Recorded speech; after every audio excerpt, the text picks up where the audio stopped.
Tatparampariyaya vidmahe Jnanalingeshwaraya dhimahi Tanno Guruhu Prachodayate. Om. Om. Yogachariya Swamiji Dr Gitananda Giriji Guru Maharaj Ji Jai. Om.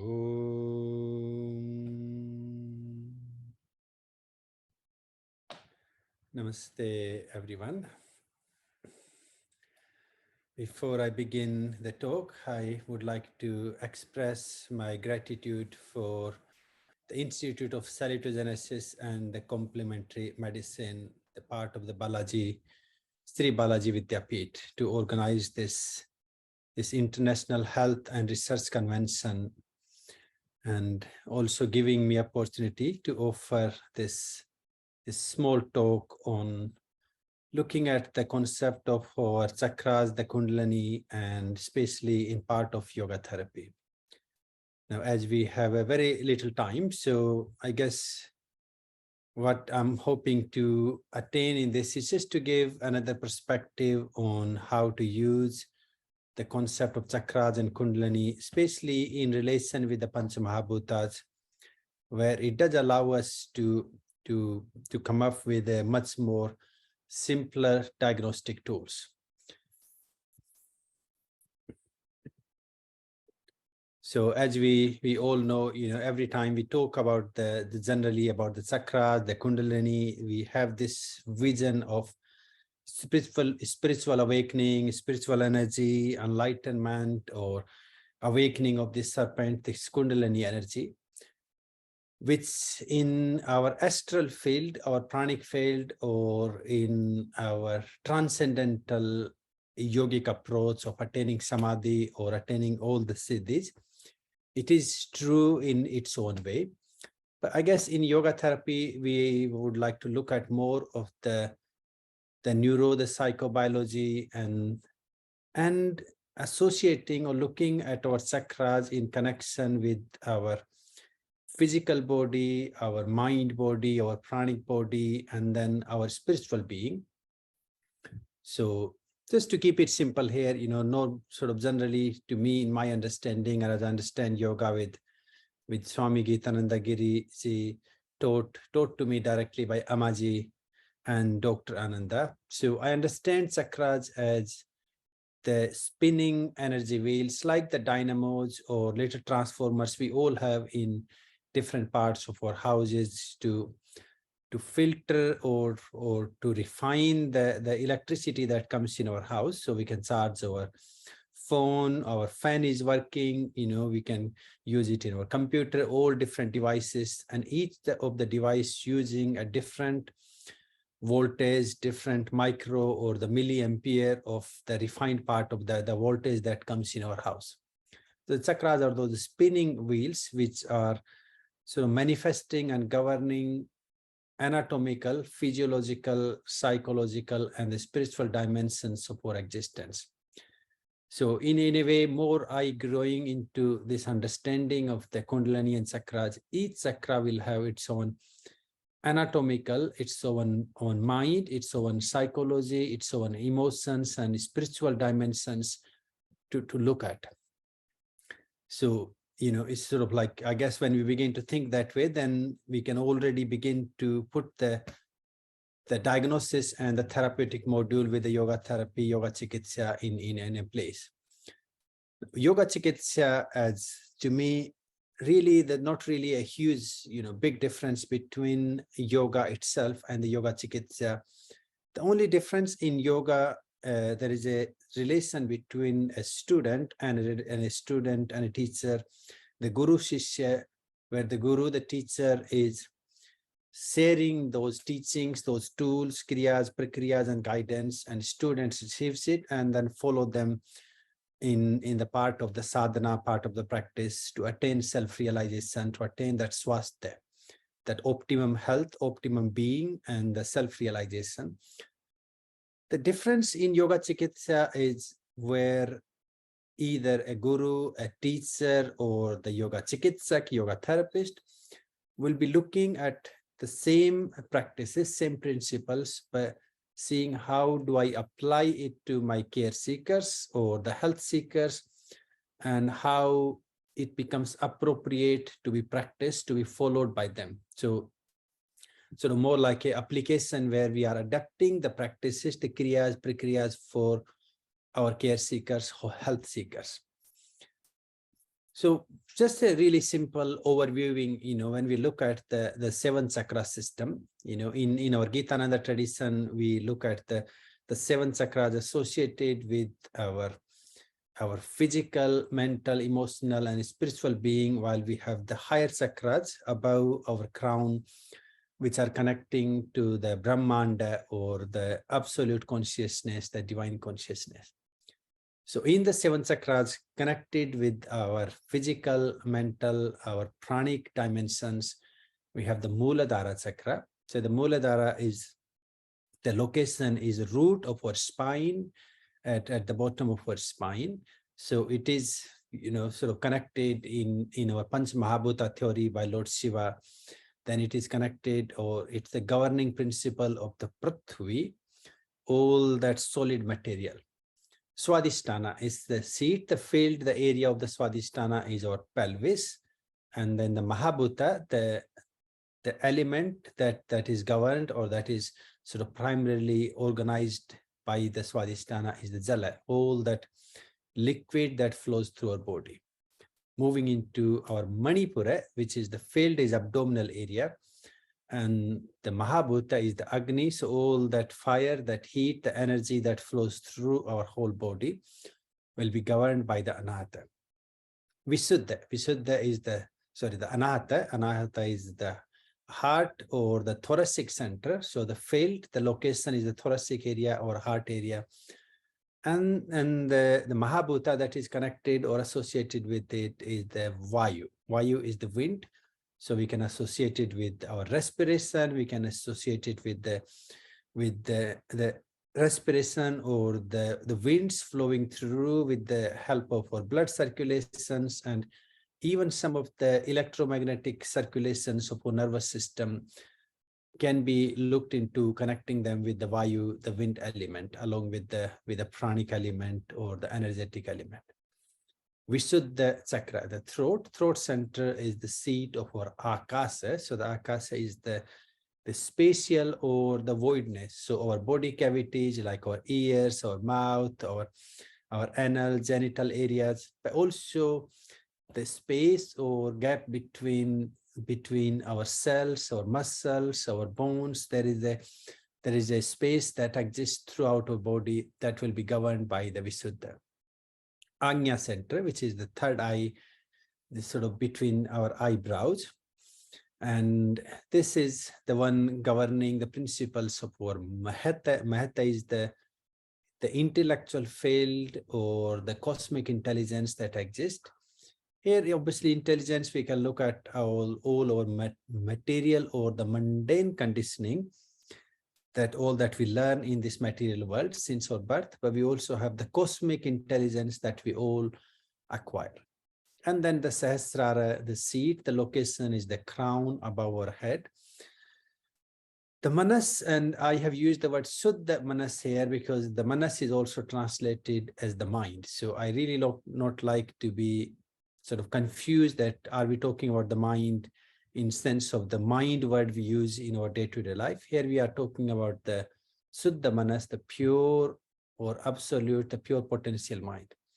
And in the concept of Swasthya, I guess we are trying to be aligned with this Suddha, this pure potential mind that we all are dwelling in.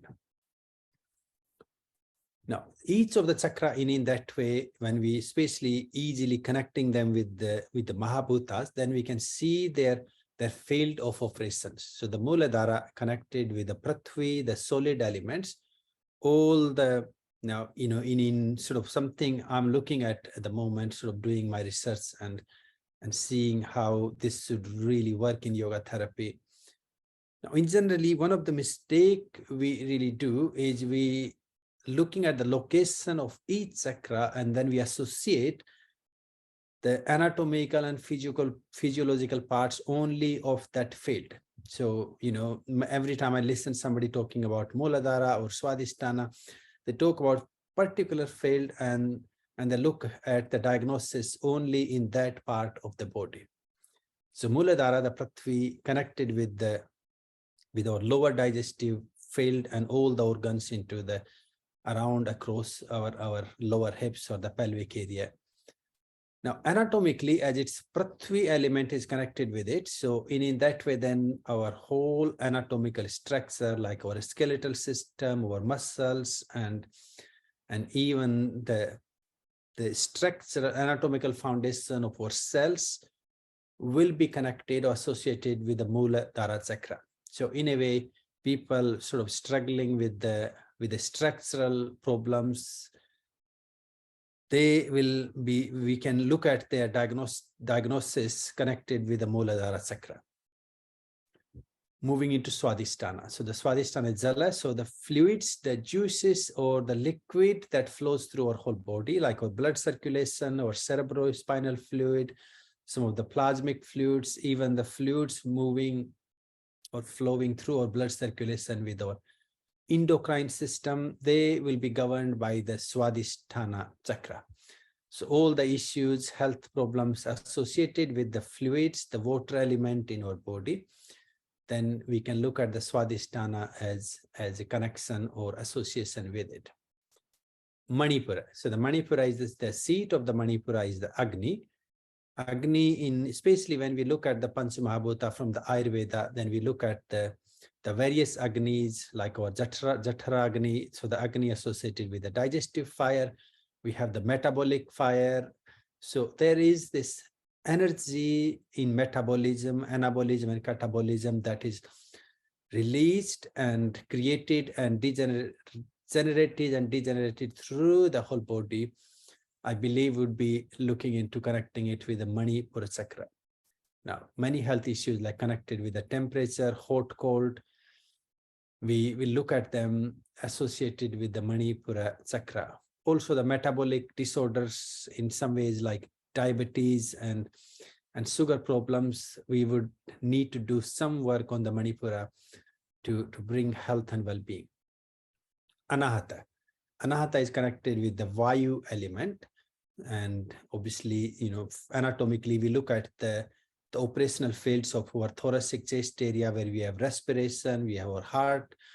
So heart and the respiration will be the primary organs we associate or connect with the Anahata.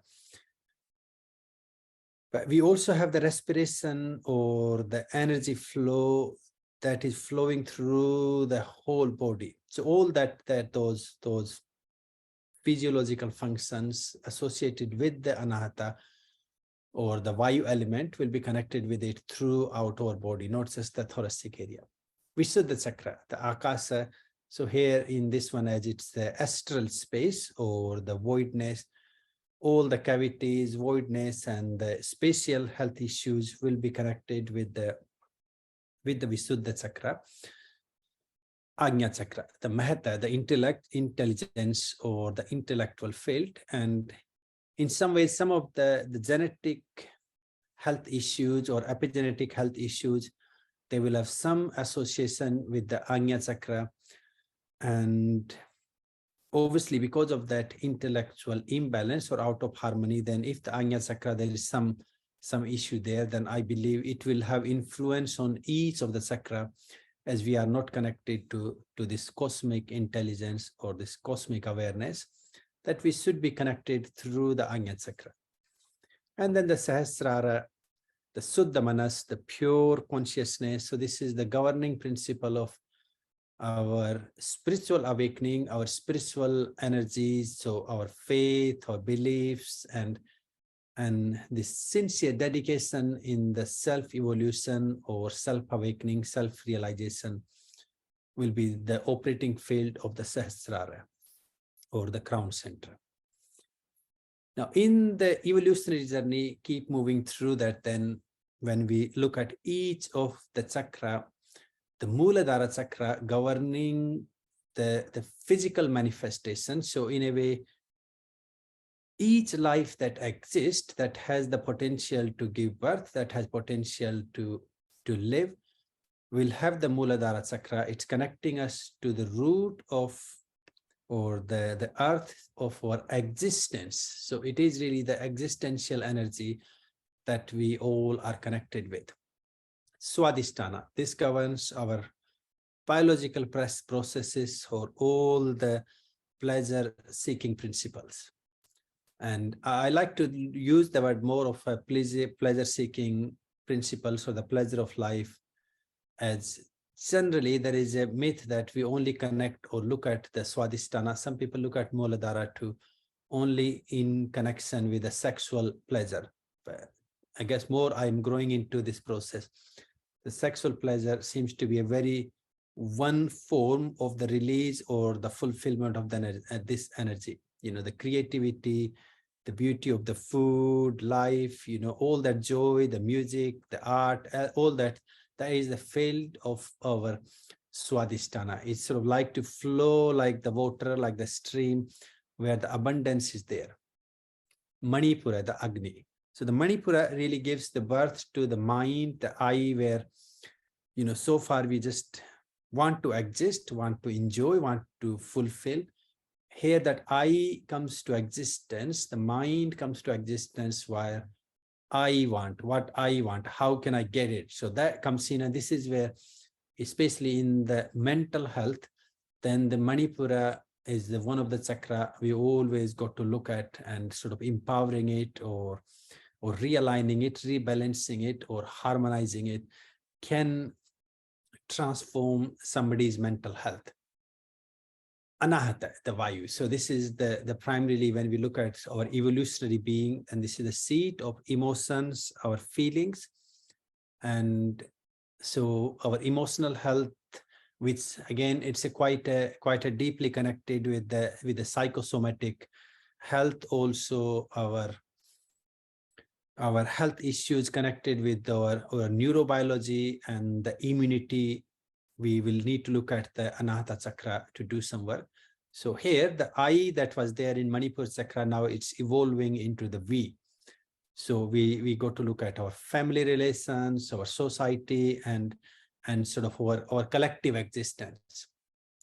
Visuddha as the Akasa was the field of it.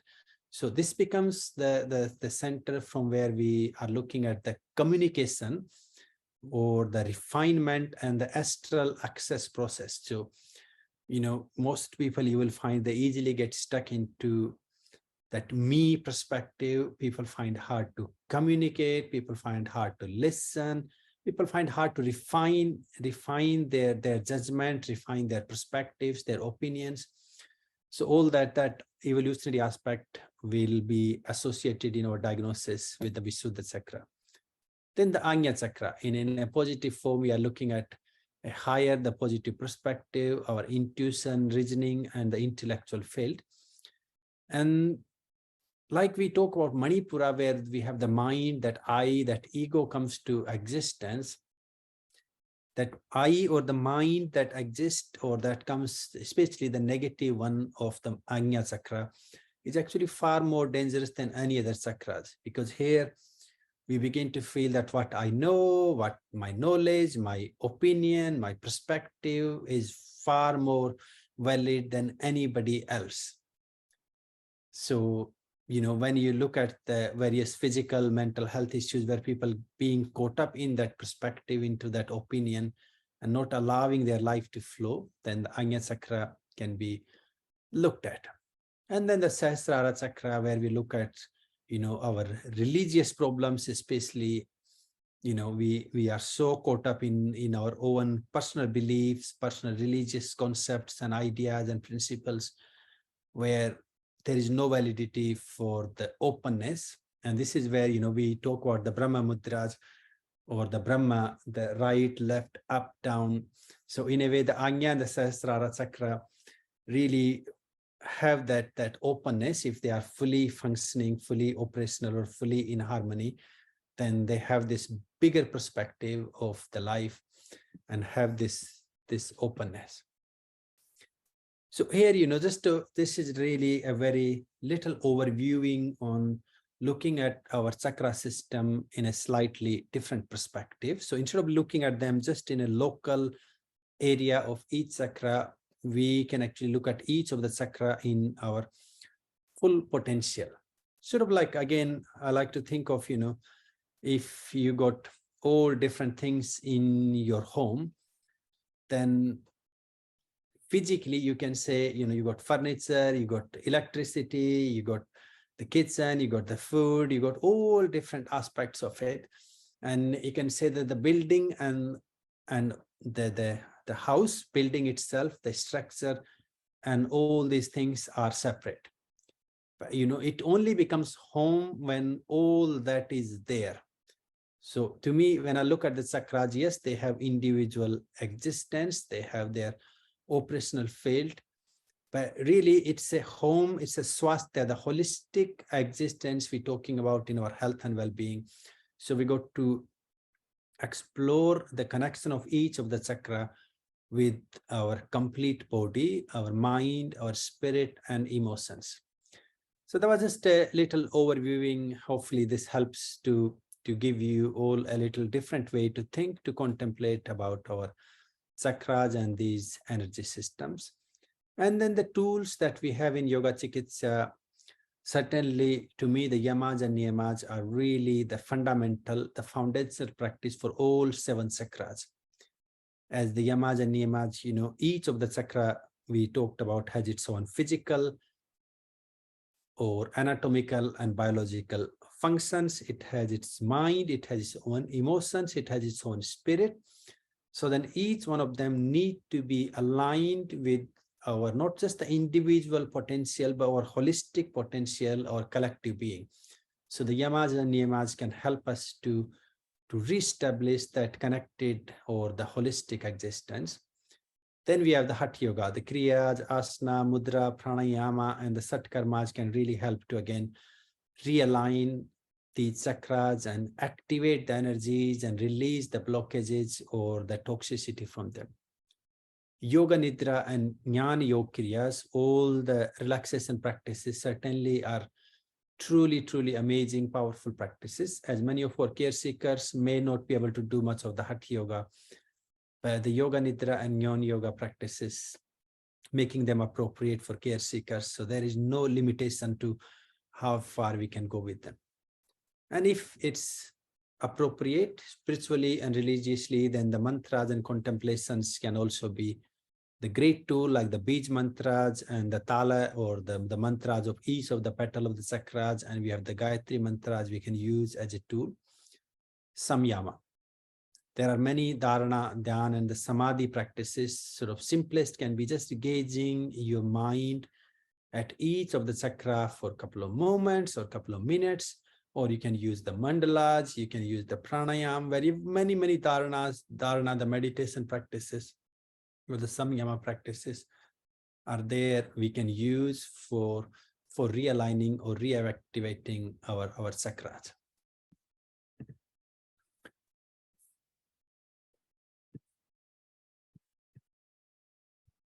So that was just a little explanation or a little introduction really into the application or exploring a new way to look at the Kundalini, the chakras in concept, in perspective to Yoga Chikitsha. And I would like to close this session with expressing my gratitude to the team from the Sri Balaji Vidyapith, doing such an amazing job moving forward with the Yoga Chikitsha, yoga therapy, also their music, the sound, and the Nada team. And special gratitude and thanks to my guru, my teacher, Dr. Anandaji, to giving me this opportunity to teach. And I must also express my gratitude to Amaji, my guru, who has blessed me with all these teachings and ability to think, ability to contemplate and look at things in different perspectives. Om Shanti Shanti Shanti.